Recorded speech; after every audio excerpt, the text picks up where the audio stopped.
Ngizwa ngabantu ukuthi ulala namanye amadoda.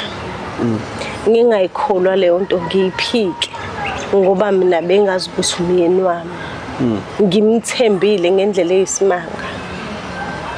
Okungiqeda amandla ngimbambe mina embhedeni nomunye wabangani bakhe benqunu. Ngendlela inhliziyo yami enakele ngakhona angazi ngizothini, angazi, ngifisa ukwazi, ngicela ningibonise. Abaqala ukuyenza engangokuba umyeni wami ukhonfesile wangitshela ukuthi yena since sasithandana from esikoleni wayevele ilento ayiyona. Noma ngathiwa bengikubona lokho kodwa bengingakholelwa. Bengingakholelwa ngoba umyeni wami besithi masinayo ucansi empedeni sithokozisa. Ngimbone lento yakhe seyiphosa nangemumva. Mangithi ngiyambuza athi uya experience into akayibuka ema-movie. Ngikholwe ilokho. Kanti abantu baqinisile. Ngoba ngeke uze ukwazi ukuthanda umuntu wesifazane uphinde uthanda umuntu wesilisa. Ngeke. Amanyala engiwabonile empedeni wami. Nginibingelele ngiphinde nginamukele eMakhaya TV. Liphumile ilanga kumnandi kuhle kupholiwe eThekwini. Bafethu nginosisi la engadibana naye workshop. Wathi sithe ngihlezi ngikubona eMakhaya TV nawo basiza abantu nikhuluma nabantu abanye kuba ama therapy session belapheka ngendlela abalapheka ngayo.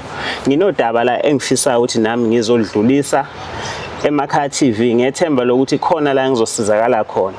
Ngabe sengithi ayike sisi ungafika ngesonto ngoba vele namhlanje bekukhona abantu ababili ade ngizoshutha nabo naye sale seba wesithathu sishuthe. Udaba lakhe ngithema ngililalela ngiyafisa ngathi nawe lapho eMakhaya mlaleli ngingalilalela kanye nawe ubeko wakho umbono nami ngizozama ngibeke wami umbono mawukuba ubalekile kodwa ke angakubambezeli isikhathi sakho sizwe ngawo sisi ukuthi kwenze njani sisi wami. Yebo. Uyaphila? Ngiyaphila. Hayi nami ngiyaphila. Kwenze njani? Kunzima ngazi nanokuthi ngayiqala ngiyithini lento. Ngingunkosikazi womuntu. Wangilobola sishadile nalo muntu isikhathi eside from esikoleni kuze kube manje. Ngizwa ngabantu ukuthi ulala namanye amadoda. Ngingayikholwa leyo nto ngiyiphike ngoba mina bengazi ukuthi umyeni wami. Ngimthembile ngendlela eyisimanga. Okungiqeda amandla ngimbambe mina embhedeni nomunye wabangani bakhe benqunu. Mangibuza ukuthi kwenzakalani bangitshela ukuthi bayaxolisa. Bacela uxolo engingalazi uxolo ukuthi ngizolithathaphi ngizothini ngoba phela labantu mina bengazi ukuthi abangani nangendlela ebengimkhonze ngayo umngani wakhe ngoba nje bengazi ukuthi abangani abazwana ngendlela eyisimanga angazi ngizothini ingakho ngila kuMakhaya TV ngoba ngibonile bebaningi besizakala ukuthi nami ngizosizakala. Ngendlela inhliziyo yami enakele ngakhona angazi ngizothini, angazi, ngifisa ukwazi, ngicela ningibonise. Okay. Ngiyakuzwa sisi wami ukuthi ubambe umyeni wakho nomngani wakhe benqunu embedeni. Yebo. Mabexolisa mhlambe into abaqala ukuyenza noma into abajwayele ukuyenza? Abaqala ukuyenza engangokuba umyeni wami ukhonfesile wangitshela ukuthi yena since sasithandana from esikoleni wayevele ilento ayiyona. Imini ebengingamazi ngitshela ukuthi ngiyamazi kanti angimazi. Pho indaba akhetha ukuthi athandane nawe ekubeni uyazi ukuthi uthanda abafana? Uthiwa isaba ukutshela umndeni wakhe ngesimo ayisona. Shuthi mina indlela angithatha ngayo wayezongenza isilima sokuthi ngibe ivika lakhe ngimzalele ingane bese qhubeka nalokukhohlakala kwakhe akwenzayo. mina bengingakwazi ngikuzwa ngabantu ngimphikela ngoba bengimthanda umyeni wami. Namanje ngisho ukuthi angimthandi, ngiyamthanda, kodwa angazi ngizothini, angazi lolu thando ngizolulahlaphi.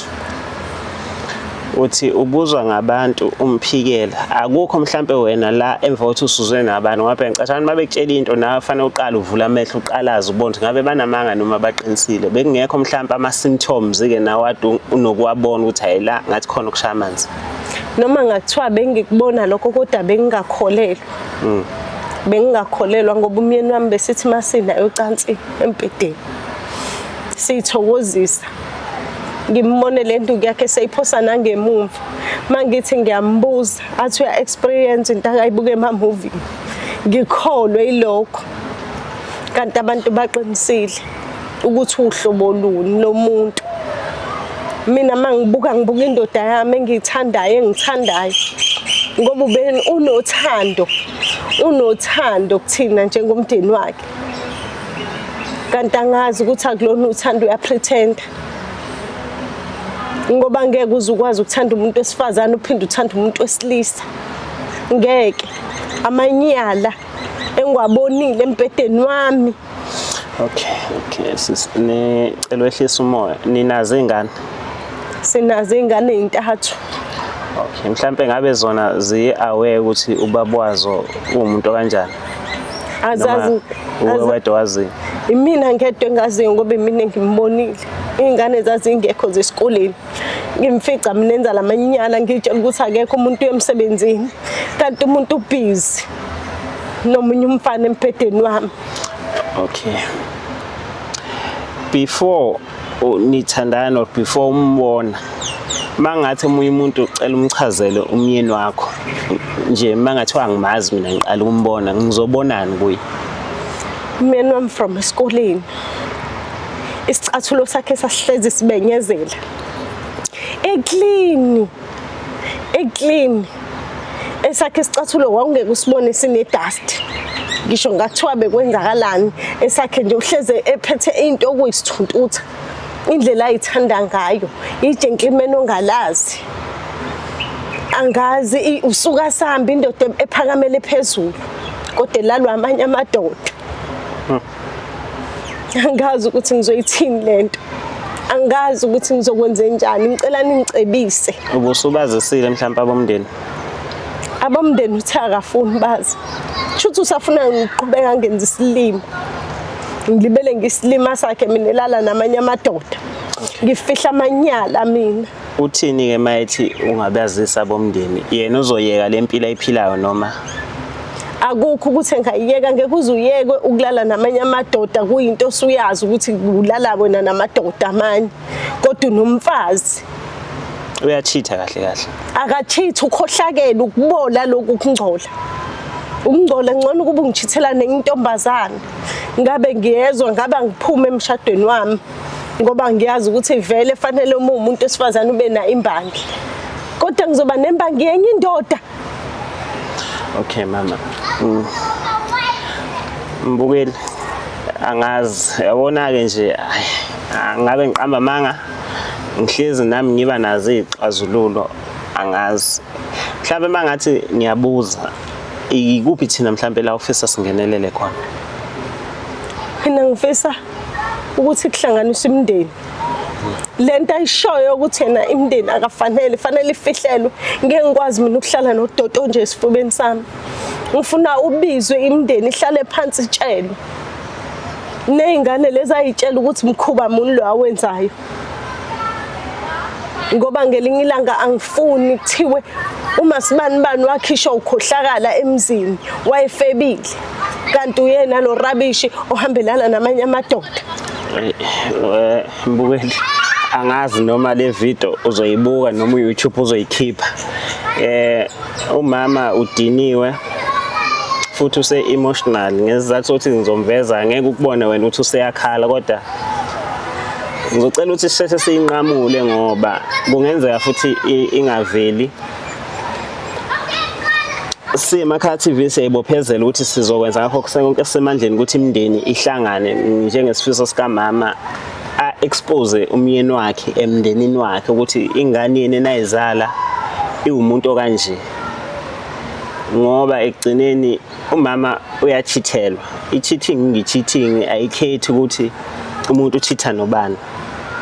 Esingakwenza thina lokho, mhlawumbe umfowethu mase ekhulume nomndeni wakhe uyobe sekwazi naye ukuthi akhethe ukuthi uhamba nomama noma uhamba nobani, ngoba masingathina umama kenzeni ngabe nginamanga mina nje, ngabe nginamanga noma sozama thina into esizoyenza nje ukuthi sinike iy'namba zabantu bakubo baziyo, singa-driver size sifike khona sibatshele nje ukuthi kwenzakalani la nihlala khona, ufila kanjani, uboneni, ucela bengenelela. Ngizokwenza konke lokho, ngizoninikeza iy'namba zabo futhi mase niwuhlanganisa umndeni ngifuna ukuba khona nami, ngoba ngifuna ukumbheka emehlweni, ngifuna ukumbheka emehlweni angiphendule yonke le mibuzo enginayo ngaye. Mbukela emakhaya, siyayivala le show. Uma kuba uzoyibona unenhlahla, cela uma uyibonile le video bafethu sicela niqhubeke nje izibhethi ungifakele i-challenge, ngithembe nina uthe kule nyanga le, ngoba kukuleli viki lephasika nje ufuna ukuthi makuphela inyanga nge-30 ngibe sengenze abantu abo-150 babheja badepositha badlala abo-150.